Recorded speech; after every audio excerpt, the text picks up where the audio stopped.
Bonjour à tous, nous sommes toujours à Roland-Garros avec nous Benjamin Tison qui nous a fait une belle démonstration avec Alix Colombon tout à l'heure. Benjamin, on va dire que tu étais un petit peu à l'échauffement avant le gros tournoi qui s'annonce le mois prochain. C'est sûr que du 11 au 17 juillet, ça va être génial, hein, Roland-Garros, le théâtre des rêves pour nous, anciens joueurs de tennis notamment, même si j'y ai déjà joué moi, mais pas sur le cours Philippe Chatrier. Donc là, j'espère que ça sera le cas. C'est génial qu'il y ait ce tournoi d'organiser, ça va être tout simplement incroyable. Ça va être un gros bond en avant pour le paddle en France, j'espère. Et voilà, j'espère qu'il y aura des supporters qui viendront nombreux pour nous encourager et essayer d'aller créer la petite surprise et d'aller chercher un huitième de finale ou un quart de finale.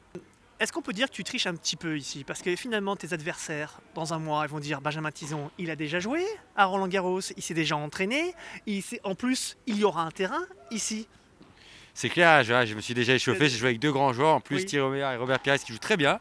On s'est régalé avec Alix, c'était un super moment. Et voilà, non mais bien sûr j'aurai l'avantage de jouer à domicile, j'aurai la famille, le public, les amis, ça va être incroyable. Et j'ai vraiment très très hâte d'y être.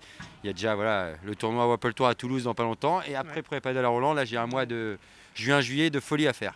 En foulée, allez, on va juste parler peut-être d'une interview qu'on a faite il n'y a pas si longtemps, qui a beaucoup fait parler. On a vu pas mal de gens en parler. C'est avec ton partenaire Théo Zapata, on se souvient. Ça avait été un petit peu moyen sur le terrain. Et puis finalement, il y a une semaine avec à Marbella. Allez, des bons matchs quand même, hein, une belle performance. Tableau principal encore une fois.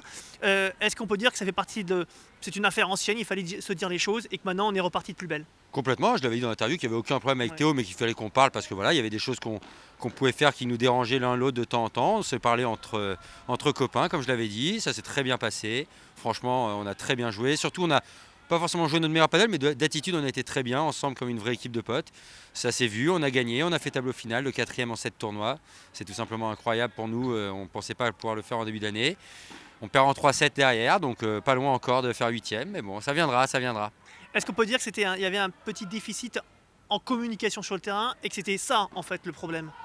Ouais, communication sur le terrain, peut-être beaucoup de matchs joués, moi un peu Le body négatif. language aussi, Voilà, le body language, body pardon pour language. mon anglais. Voilà, écoute, on a mis les choses au clair, on s'est dit ce qui nous faisait du plaisir chez l'autre, pourquoi on joue ensemble, on s'est rappelé les choses essentielles et on a bien joué. Donc on espère que ça va continuer maintenant.